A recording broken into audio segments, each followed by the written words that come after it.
disrupted. America, did I fuck? Weird thing to happen. Hello, one and all. Welcome to this edition of Kitz Corner. Been a fantastic day so far. So this lady here, this is Representative Elise Stefanik. I don't know how to really pronounce that name.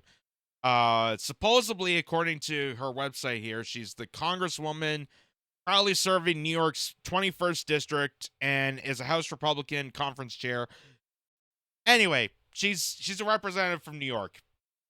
And Censored Men pointed this out, that she spoke to the Kitz and demands the U.S. supports Israel without conditions. And I find this hysterical that, you know, you can't even get potholes filled or a bridge fixed or some sort of, communal efforts without going through different hurdles to stop you from actually doing anything worthwhile in America. But we're allowed to just give weapons of mass destruction to foreign nations in a blink of an eye without any sort of retaliation. It fascinates me. It fascinates me that goes on without a doubt. And here's what she had to say about this. As long as I serve the American people, I will defend George Washington's vision of religious pluralism and freedom.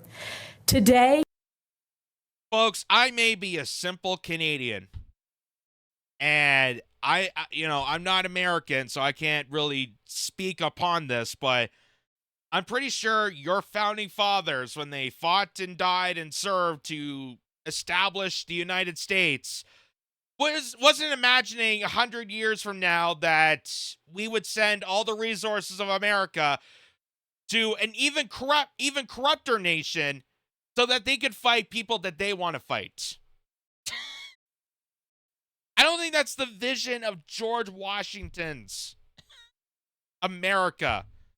That's not what the founding fathers promised, when developing the Constitution and the Bill of Rights and making people have liberty and freedoms in this new land. Yeah, let's just send all the money and all the weaponry to another country so that they can slaughter and kill people at their whims, and we'll just go with it, okay? Like, how much more liberty can you get? Do this again. as long as I serve the American people, I will defend George Washington's vision of religious pluralism and freedom. Today, this means crushing anti-Semitism at home and supplying the state of Israel with what it needs. By the way, you just conflicted what you just said earlier. I'm protecting the vision of religious pluralism, but I will squash anyone that's anti-Semitic. And considering the fact that anti-Semitic has now expanded to the point that anything you say against this, anything, is viewed as some sort of anti-Semitic trope, which it isn't. They're just conflating it to Judaism, which has nothing to do with Jewish people. This is all about geopolitics. This is all about Zionism. This is all about the CIA, the Mossad, the intelligence board, the military-industrial complex, using Israel as a grounding plate so they could take control of the Middle East. That's all this really is. Nothing to do with religion, nothing to do with Judaism, nothing to do with Christianity, any of that crap. But even if you believe that, you just said that you're protecting pluralism, you're protecting religious liberty, but then squashing people who are rejecting Israel's means of what they consider Judaism, which is actually Zionism. Holy crap. When it needs it, without conditions, to achieve total victory in the face of evil. Chants of death to America are not hollow slogans. They are a promise that what happened here on October 7th could happen in the United States unless Hamas and its jihadist accomplices are eliminated. Wait. I thought we had like that October 7th. Wasn't that like 9/11? Because then they say 9/11. October 7th is the 9/11 of Israel. That's what they try to compare it to. Like, it's such a horrific attack. And much like 9/11, October 7th, 9/11, both instances of mass destruction, mass terror, mass chaos, we're not allowed to examine. We're not allowed to investigate. We're not allowed to ask questions of what truly happened that day. So it is very similar, ladies and gentlemen, in the fact that this just all seems manufactured. And it really is manufactured. If you look at the hard-nosed data, if you look at the fact that Hamas, the known terrorist group that we're trying to fight in all of this, and all the evil jihadists that are surrounding all these different territories, was created by us. We needed to create the terror so we can fight a war on terror. That's kind of how all this all started. We needed some sort of trope to get the business going so that the war industrial complex could go and fight and cultivate and capitalize out the death and destruction of everyone else. And it is the United States' high honor and high responsibility to support Israel's effort. I have been clear at home, and I will be clear here. There is no excuse for an American president to block aid to Israel, aid that was duly passed by the Congress. There is no excuse to... Which, by the way, him saying that he's blocking the aid was false. That was complete false. That was a virtue signal trope that Joe Biden was trying to say, oh, well, I'm kind of on both sides. No, they already got the weapons of mass destruction. They already got the aid that Israel has already... You sent them over trillions of dollars of aid already. You know, we helped cultivate the Iron Dome defense system that was supposed to prevent an October 7th from happening. But somehow, random people in F-150s and hang gliders was able to swoop into a concert that was supposed to be highly guarded.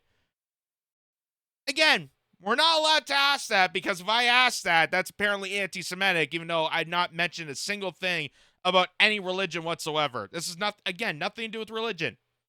Nothing to do with religion. The fact they're trying to conflate this is absolute bullcrap. It's actually wrecking Judaism. It's actually hurting the Jewish community. People like her. Ease sanctions on Iran, paying a $6 billion ransom to the world's leading state sponsor of terror, or to dither and hide while our friends fight for their lives. No excuse, full stop. That's why I'm proud to have sponsored or backed every measure to aid Israel that has come before the United States Congress. Every single one. And it's why for years I have been a leading proponent and partner to President Trump in his historic support for Israeli independence and security, including moving the U.S. Embassy to its rightful place in Jerusalem. Israel is indeed a miracle, an outpost of freedom, of Western values, of civilization. Now she's going into the fantasy land. Israel is like this great miracle that once upon a time, it just magically formed like Narnia, just appeared right out of nowhere. It has nothing to do with the fact that the British Empire and the CIA and the Rothschild family cultivated together to remove people from Palestine, the Nakba, kick them out of their land, destroy, eradicate, tear down their villages to erect a supposedly holy land for God's chosen people. As if that isn't already creepy enough, you know, God's chosen people. I think they kind of said that, you know, in the 1940s Germany, kind of that realm. I mean, not trying to conflate Nazism to Israel, but you kind of see where it kind of goes back and forth. A striking example of human potential, the physical embodiment of Herzl's maxim, if you will it, it is no dream. It's the same founding ethos that we prize in America, the American dream. The American dream. The awesome American dream that I will have a representative that I elected yell and lecture me on why I have to send all my tax dollars to this other nation for them to destroy another nation while America's crumbling. Ah, the dream, the liberty. It's like George Washington's vision right in the open. Without consequence.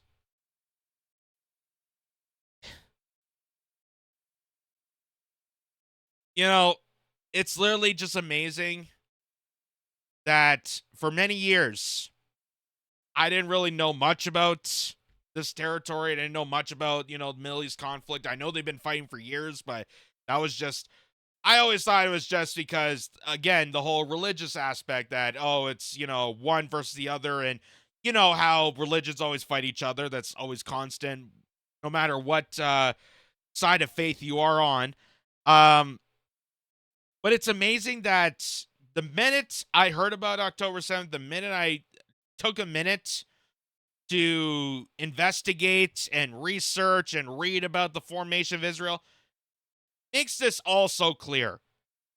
Like, they try to make this so complicated that people would not understand. That's kind of the psyops that they were trying to use. That was so complicated that people just had to pick a side, and if you didn't pick the right side, you're obviously anti-Semitic. They purposely did that so they can manipulate people to going in the direction of a genocide. But when you actually look into the investigation, when you look at how Hamas was formed, which nobody asked that question, everybody knows the terrorist name by heart. They know about the groups, but they never asked where these groups came from, how they're getting money, how they're getting funded, who's actually establishing them. When you realize who's actually behind them, it's more terrifying. It's more terrifying that the terrorists that we should be fearing, the terrorists that we should be stopping, are the people that are telling us who the terrorists are. Like her. Like Hillary Clinton in 2010, when she told us that we were responsible for ISIS and Al-Qaeda. Those are the people that we need to be stopping. Those are the people. That's the war that we should be fighting. It's us versus them. And the fact that they're taking the world advantage and playing like a game of chess or a game of Risk and just putting two countries angrily at each other, pointing the barrel of the gun and saying fire so that they go and slaughter each other is all manufactured for us to kill and slaughter each other while the top elites that are creating all this cash in on our blood. We are the ultimate sacrifice for them. And like I've always said, you can't have a war on terror unless you establish some sort of terror. And that's what they're doing. That's why Netanyahu paid Hamas hundreds of thousands of dollars over the years and told people in his party that you had to support this terrorist group because eventually we're going to need them as an excuse to go to war with Gaza. And here we are now, folks. It's all a manufactured ploy.